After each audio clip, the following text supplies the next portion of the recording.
Aliens in the Mind.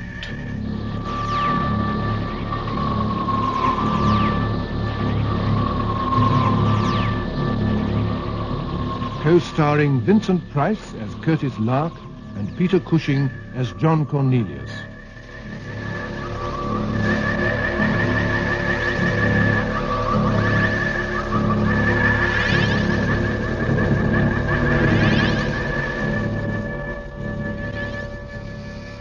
Lark and Cornelius take Flora Curie away from the remote Isle of Luig, with its frightening colony of mutants, and bring her to London, where they hope to investigate her mysterious powers as a controller. Under hypnosis, Flora unwittingly exposes more of the mutants, nearer to home. Flora, why did you let Molly Kyle die? Careful. Because she found out Kiri was not my father. So she punished my mother. Punished her for begetting me in sin. She burned her in hell fire.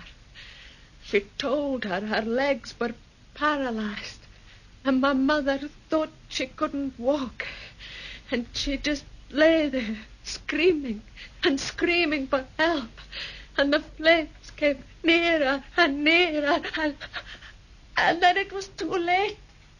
That they were burned in hell fire, and Mother was still screaming for help. Help! Help! Oh, help me, somebody! Oh, for God's sake, I'm burning. Is she all right? It's a bad oxygen. It's all right. I'm burning.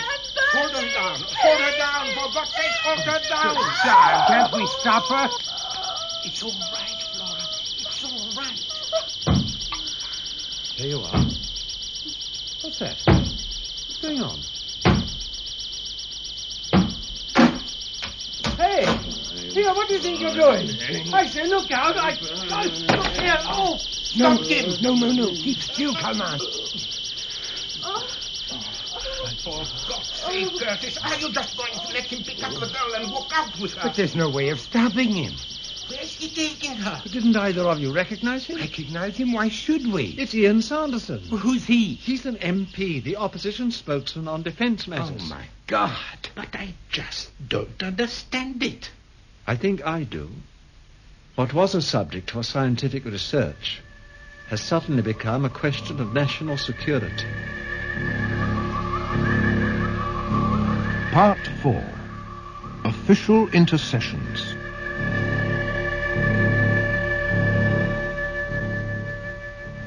Would you mind just filling that in, please, sir? Certainly. You too, please, sir. What is it? A security pass, sir. What do they keep in here, John? The crown jewels? This is the Home Office, not the Tower of London. Well, what do they keep here? I sometimes wonder. There. Thank you. Thanks. Your appointment's with Colonel Gulliver, is it, sir? That's right. Yes, he'd be in room... Yes, here we are, room 517. 517. Yes, follow that corridor down to the end and then take the lift to the 5th floor, sir. If you turn right when you get out, you'll find 517 almost facing you. Thank you very much. Come along, Curtis. I'm coming. You can't miss it, sir. The rooms are clearly numbered. John, you know, what I don't understand is if this Gulliver is a colonel, what's he doing in the Home Office, huh? Well, Harry Gulliver's ex-army, actually. Something to do with security now. Bit tight-lipped on the surface, but he's not a bad sort when you get to know him. Anyway, you sometimes have generals in the White House, don't you? Oh, yes, and we usually end up regretting. What do they want, Gulliver? I've no idea, sir. Not yet. Oh, damn it, man. I would have thought you'd have enough in your play without inviting coachloads of civilians to come poking their noses in the security cabinet. Oh, I suppose you know what you're doing. Excuse me. What? Oh, good day to you, sir. Good day to you, sir. Ah, there you are, Cornelius. Sorry Good about morning, that. Colonel. May I introduce Professor Curtis Lark, Colonel Gulliver. Ah, pleased to meet you, Professor. Hello, Colonel. Who was that just went out? Brigadier Sherman, my head of department. Like the tank, you know? Bit of a blimp, really. Take a pew, won't you? Oh, thank you. Thank you so much. Well, now, what's all this about? You tell it, John. Me? Yeah, you won't embroider it as much as I would. Oh, very well. It all started on the Isle of Luig, Where the hell's that? Luke? Oh, it's one of the Outer Hebrides. Professor Lark and I had gone up there to attend the funeral of a mutual friend. Now, let me get this straight, Cornelius. You're telling me that up on this Scottish island, whatever it's called... The Isle of Luig? Yes. There are these people, these, mutants, didn't you call them? That's right.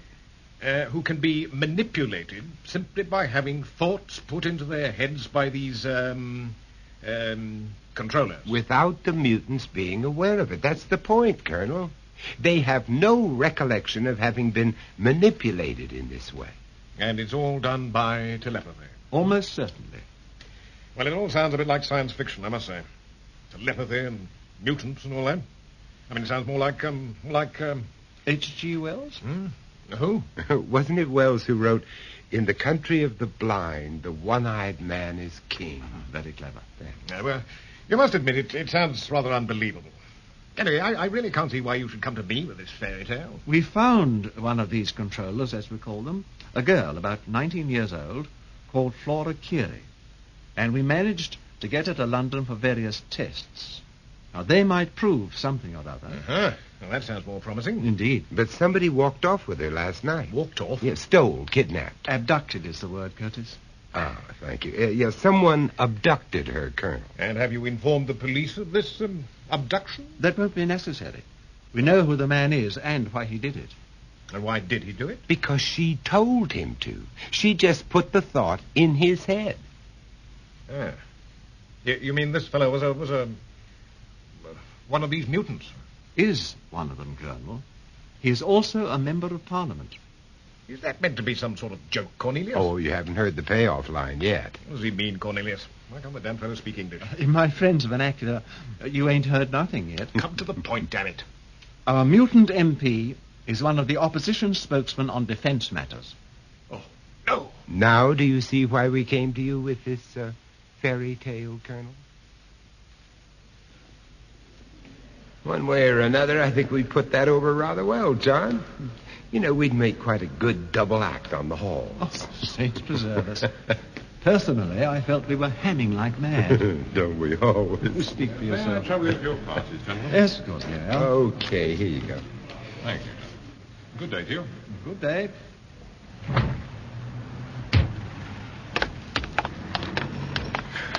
Oh, boy.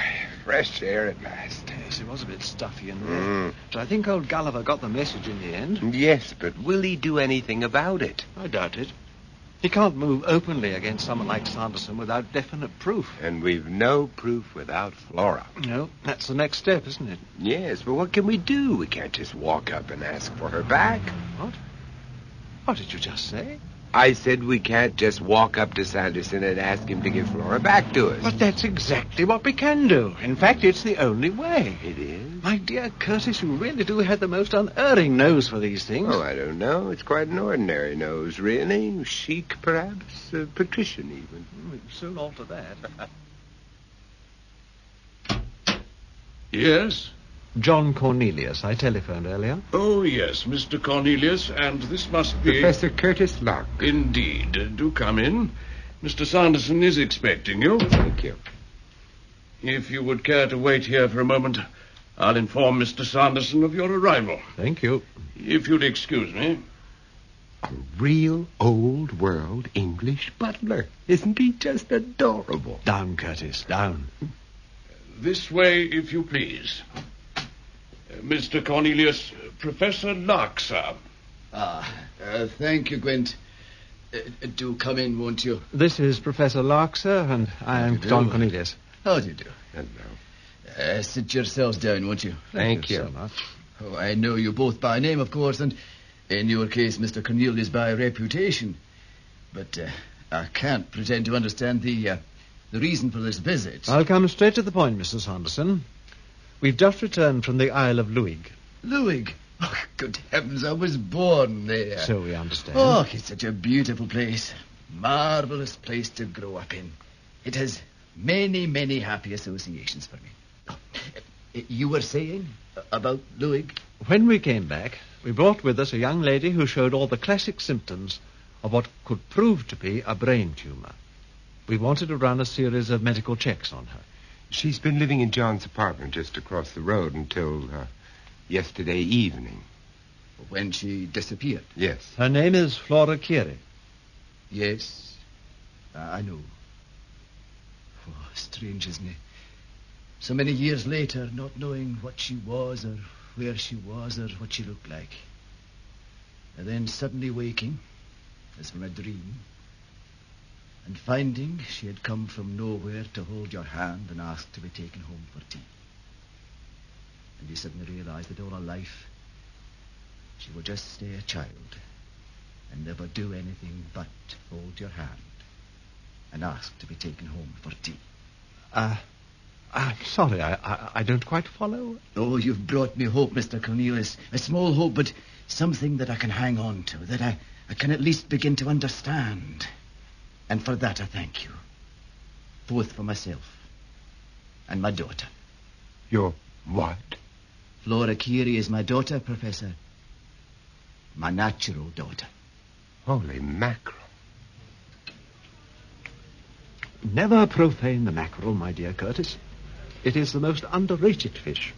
Well smoked and washed down with a little muscadet, it is to the more discerning palate eminently preferable to the more esteemed and popular trout. John. Mm-hmm. It was I who suggested the mackerel. Did you? And the muscadet. Oh, really? Mm. Then I commend you, my dear Curtis. Your palate is obviously improving. Could we get back to cases, do you think? Oh, by all means. You obviously doubt Sanderson's claim to be Flora's father. Yes, frankly, I do, John. I honestly do. It's all too pat, too glib. Well, he seems to believe it. And I think that was genuine. Yes, but who's to say that she didn't put the idea into his head? Mm-hmm. She desperately needs affection, security, someone to lean on. She only had to think of him as her father, and he would have accepted it as fact. Agreed, but at least the dates matched. And I really don't think she could have put all that background detail into his head. Well, you could be right. I can't see how she could have known all that stuff either.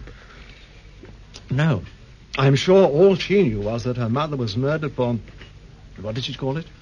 Begetting her in sin. Yes, yes. It all comes back to the Reverend Donald Schooler, doesn't it?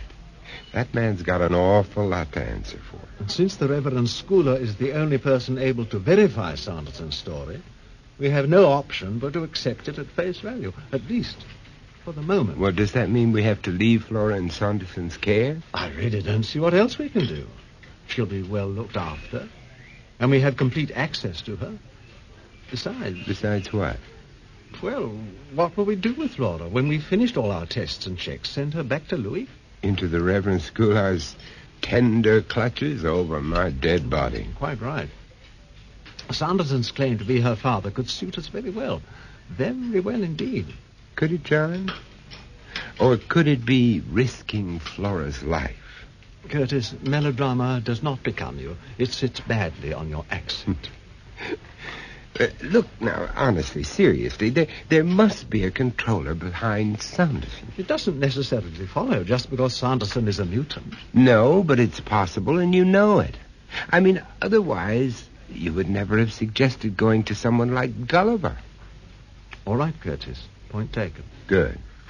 Then no fully fledged controller is going to take kindly to a butterfly mind like Flora's fouling up the works. No, I would think that might well be true. On the other hand, one could argue that if there is another controller, Flora's butterfly mind might be just the thing to flush him out into the open. You make her sound more like a sprat to catch a mackerel. How appropriate, Curtis. More wine, dear fellow? Oh, thanks.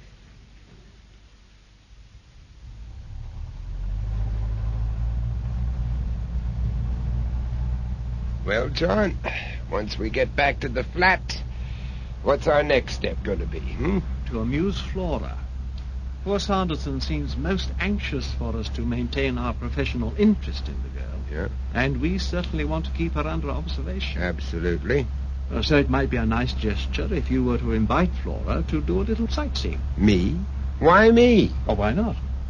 It's much more likely that you would want to see the sights than I would. After all, you are a foreigner. Xenophobia ill becomes you, John, though it does sit well enough on that accent.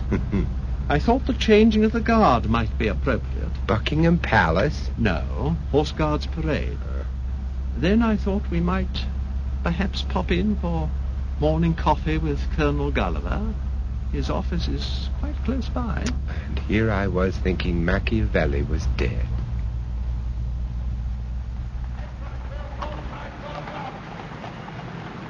Oh, aren't the horses lovely? They're beautiful. Yes. Why aren't all the soldiers wearing red? Because they're from two different regiments. The ones in red are the Life Guards, and the ones in blue are the Royal Horse Guards. Or is it the other way round, Curtis? Why ask me? They're your soldiers, John. Oh, no. What's the matter, Flora? Someone's looking for me. Oh, come on, Flora, relax. Look at the soldiers. They're so pretty. I think striking would be more apt. I want to go home. But we've only just arrived. Someone's looking for me. Nonsense, Flora. I'm frightened. I want to go home. Oh, no, come along, Flora. Don't be so silly. You're imagining things. That doesn't reassure me one whit. Please. John, why don't you take Flora, go see our friend Gulliver, huh? And what do you propose doing? Well, I'll hang around here and make sure that no one is following her. Following? Oh, come on, Curtis. Oh, please, I must go home. You know, John, as well as I do, that Flora has an unfortunate habit of being right about these things. Anyway, it might even be the first of your mackerel. Please. Do as I suggest, please, John. Take Flora to see Gulliver. If anyone is following her, there's no way he can cross a street as wide as Whitehall without showing himself. And if he does? Well, then I'll follow him, of course. Oh, very well. Come along then, Flora. Oh, thank you.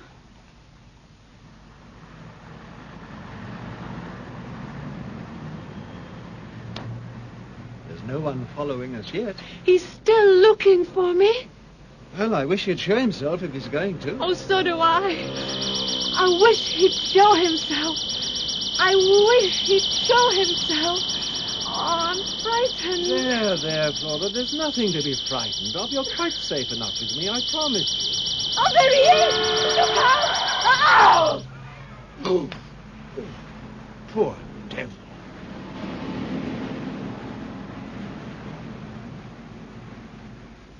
Slight concussion. Contusions on the face and arms. Nothing serious, Colonel. Where is he now? In the hospital, presumably. They took him off in an ambulance.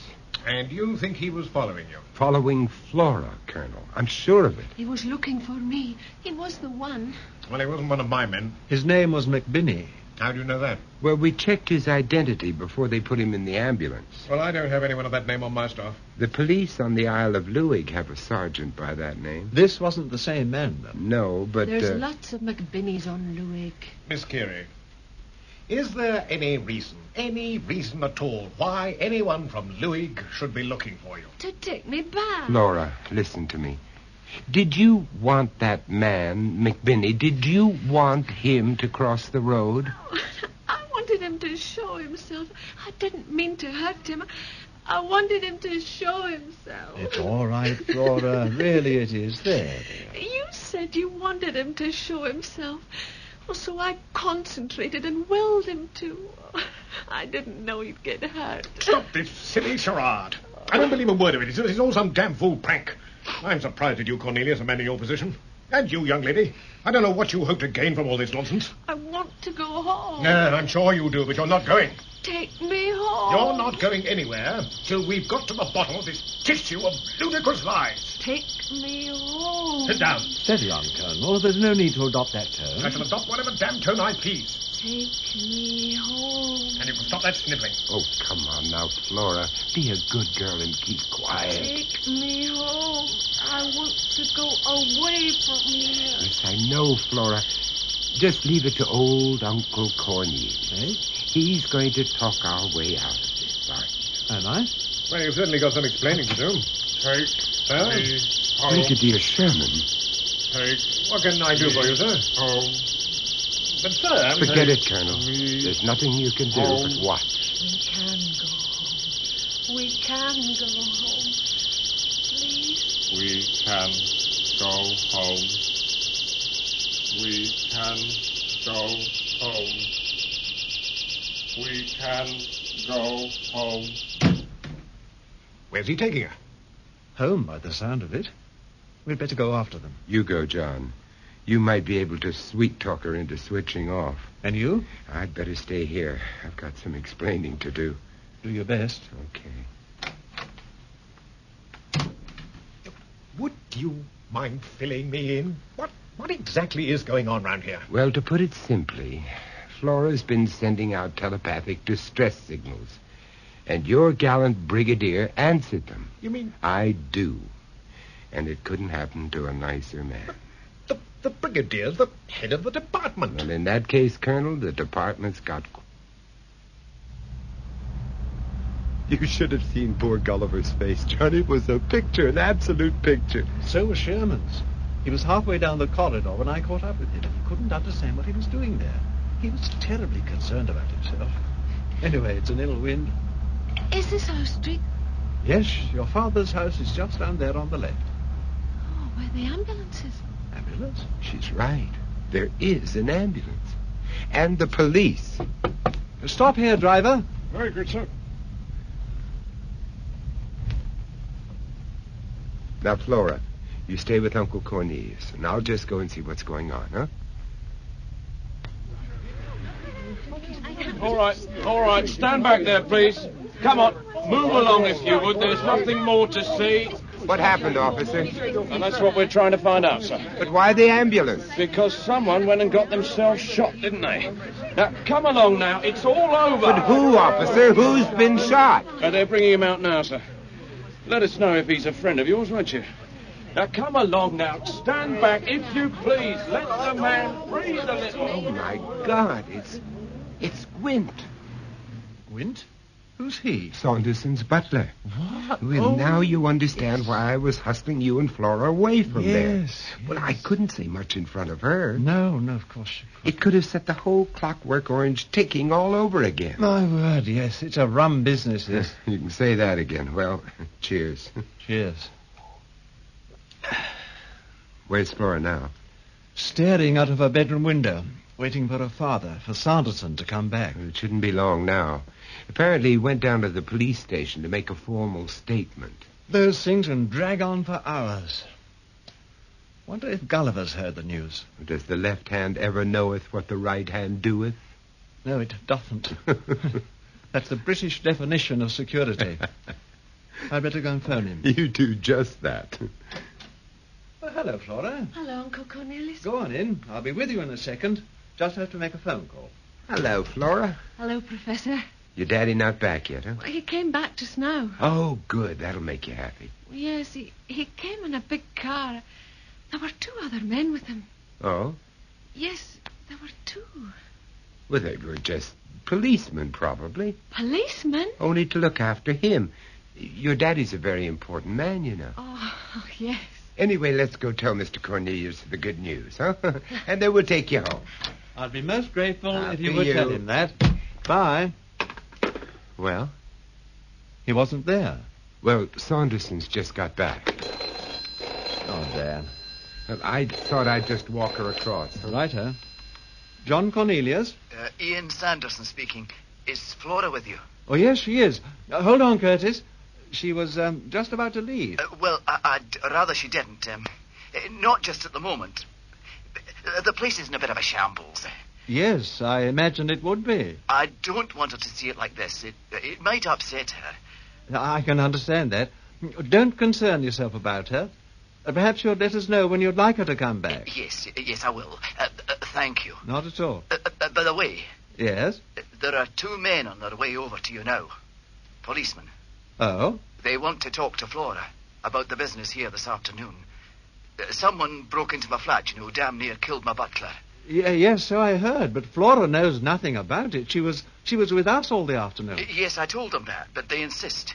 They seem to think Flora was the intended victim, not Gwent. Cornelius? They could very well be right, Mr. Sanderson. They could very well be right. I'll ring you later. Goodbye. Goodbye. That's odd. What is it, John? Sanderson said there's a couple of policemen on their way over to talk to Flora. So? It must be them already. Well, I suppose I'd better let them in. No. What? No, don't let them in. But they're only policemen, Flora. Don't be silly. No, don't let them in. Don't let them in. Oh, keep them out. Keep them out. She's putting the chain on the door. Flora! They're going to kill me. They're going to kill me. John, she means it. Quick, phone Gulliver. I did. He's not there. Well, we mustn't let those men in. They're going to kill me. They're going to kill Now, me. calm down, Flora. Calm down and concentrate. They're going to kill me.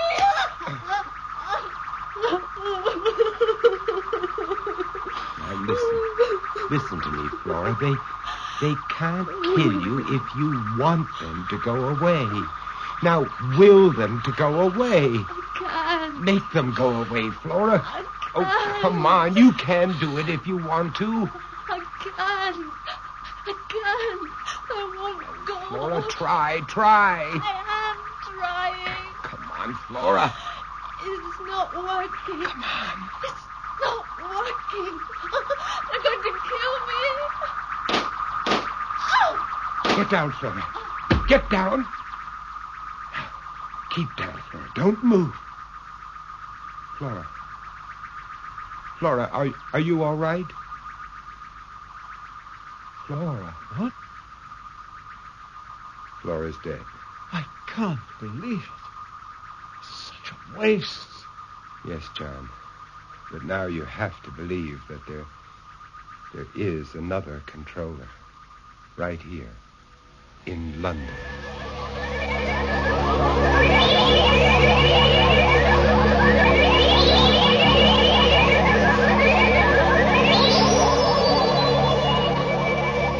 That was part 4 of Aliens in the Mind, co-starring Vincent Price as Curtis Lark and Peter Cushing as John Cornelius, with Sandra Clark as Flora Curie, Fraser Carr, Ian Sanderson, William Edel, Gulliver, Clifford Norgate, Brigadier Sherman, and Michael Harbour as Gwent. Aliens in the Mind was written by René Basilico from an idea by Robert Holmes. Production by John Dias.